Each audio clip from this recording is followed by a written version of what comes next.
Hey folks, so apologies because this is way off topic from van life content, um, but I felt the need to have a rant, and in a way it's got to do with my lifestyle because I do pet sitting.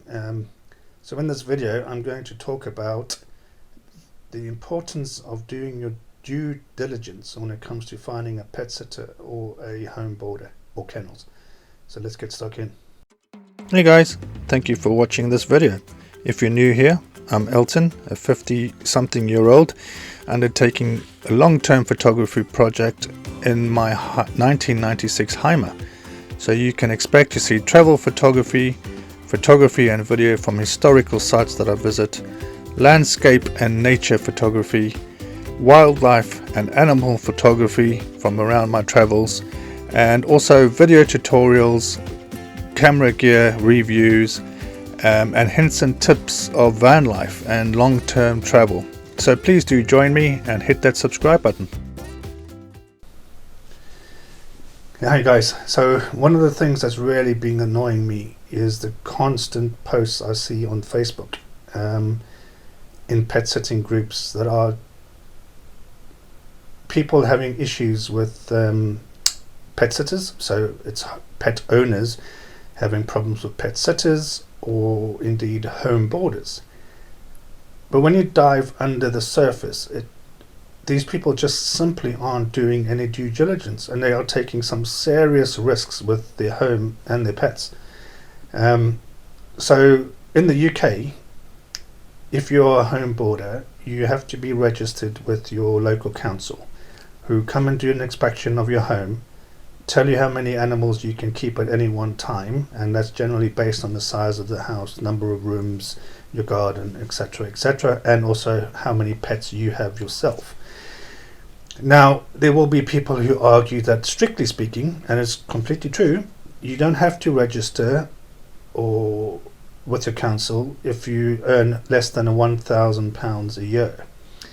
Now that's in accordance with the HMRC, where you don't have to register as a sole trader or a business if you earn less than £1,000 through self-employment.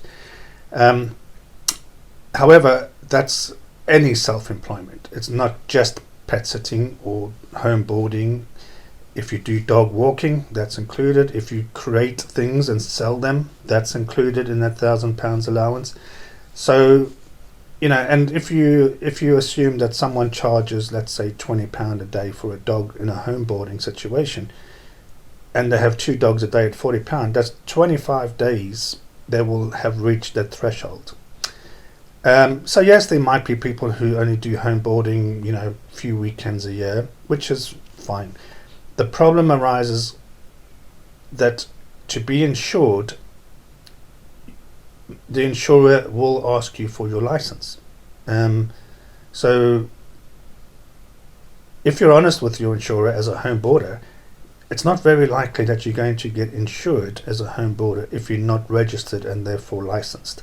And if you do manage to get insurance and home board and something happens to that pet whilst in your care and you need to make a claim, it's very unlikely that they will make that payment without seeing your license number. And I have had registered home boarders tell me that this has been the case, that when they've had to make a claim, they have been asked by the insurer for their license number. So as a pet owner, using an unregistered home boarder is very risky business. And you might want to take that risk, but understand the risks, because if that home boarder has another dog that attacks your dog and causes significant injury to the dog, and they're not insured, or the insurance won't pay out because they're not licensed, then that vet bill is going to land at your door. And we all know that vet bills aren't cheap. It could be that they're out walking with your dog and your dog attacks another dog, or hopefully not another person. And again, if their insurance is not going to pay out, then that lands on your door. So please, for the sake of your pets, understand the risks involved with using a non-registered home boarder. I have to question whether these people that will take the risk would take a risk with their own child and leave the child with an unregistered home childminder.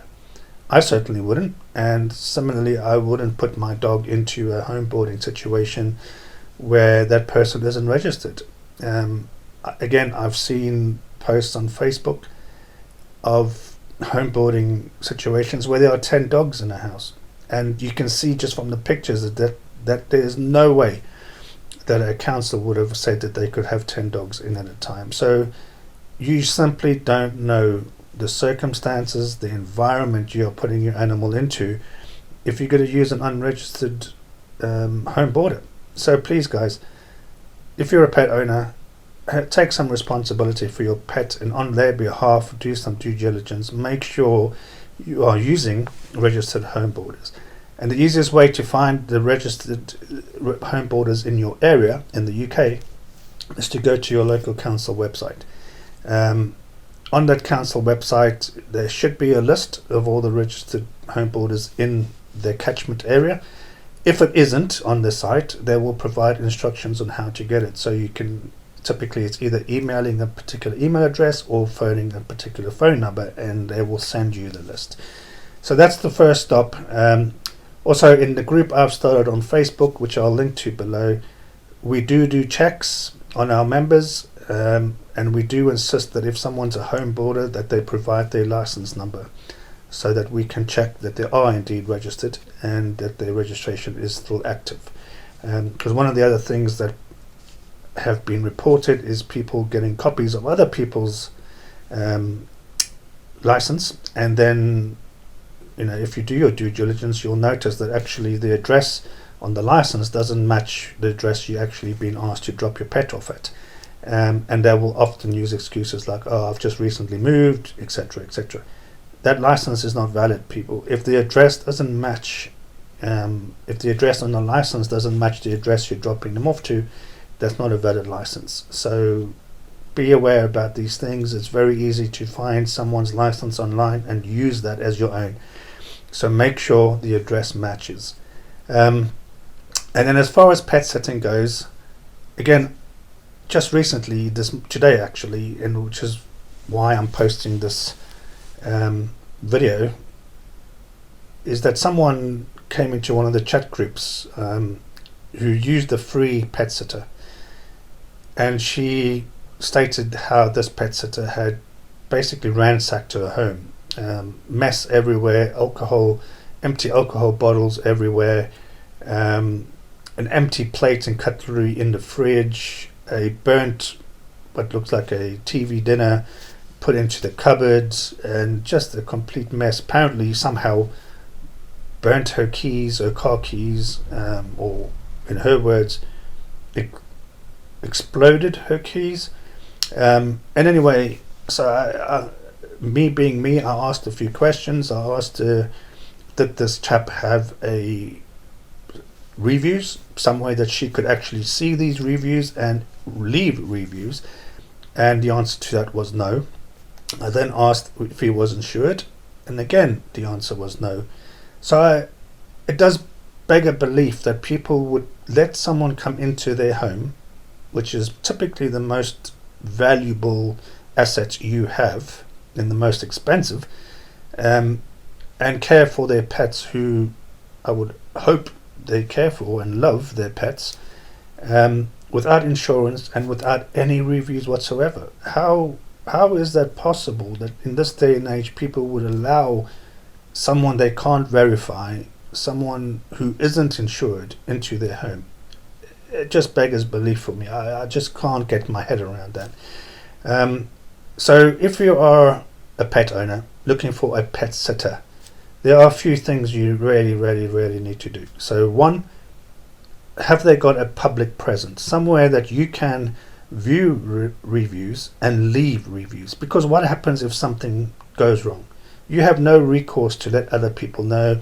You have nowhere to go and tell other people about this incident with this particular sitter. If they have a Facebook page, at a very minimum, for example, then you have that ability. There is some kind of accountability that if this person doesn't do a good job, you can then go and leave an appropriate review. And similarly, you can see the reviews that have been left for them. Now, Facebook page is free. It costs absolutely nothing. And if someone can't be bothered to go and create themselves a free Facebook page, then you have to question how seriously they are about this venture, and why they haven't set up a Facebook page. Now, in my head, having worked in IT and online for 30 odd years, there's only one reason why you wouldn't go and create a free page, and that's because you don't want reviews. You don't want to give people the option of leaving a review for you. So in my books, if I were looking for a pet sitter for Shaka, and I would not even consider anyone who doesn't have an online presence, so either a Facebook page or a website, or Google my business listing, or something where I can see and leave reviews. Secondly, are they insured? And don't just ask the question, ask them to show you proof of the policy.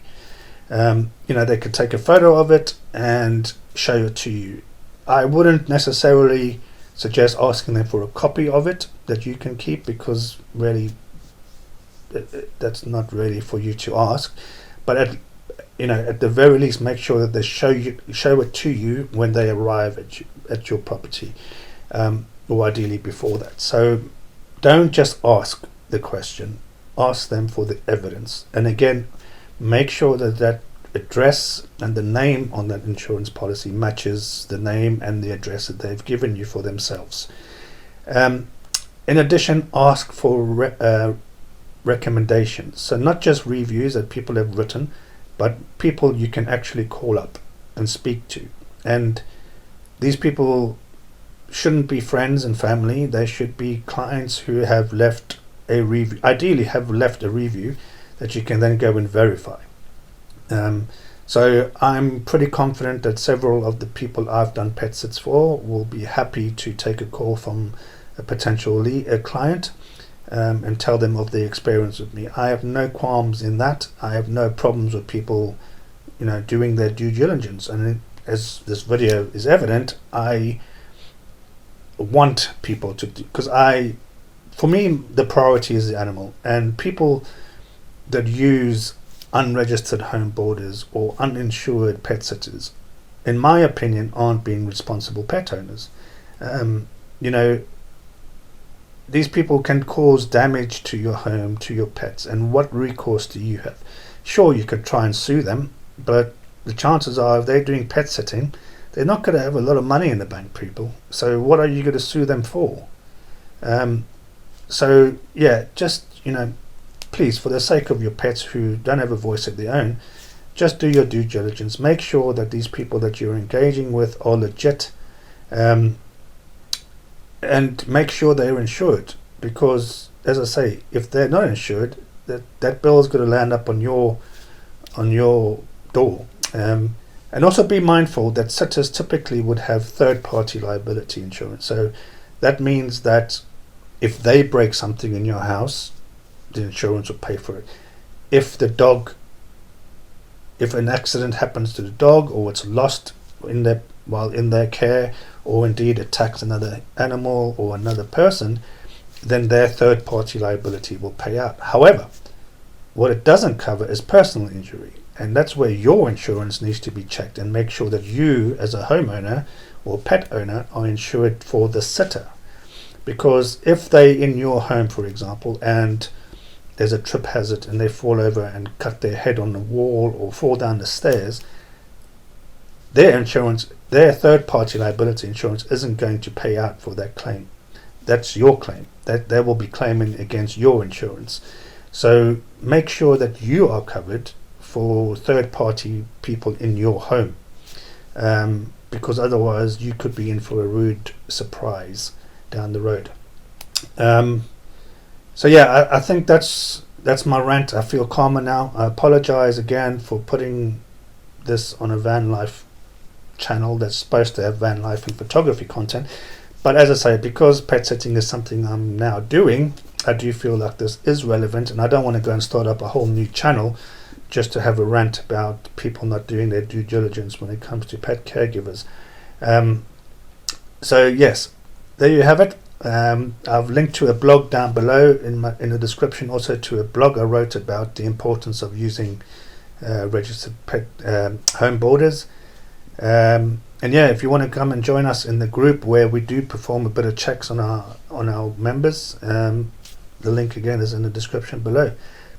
So if you're a pet owner or pet sitter or pet caregiver in the UK only, please do come and join us and help us create a nice supportive environment of people who hopefully will not let other people down or create havoc in their homes.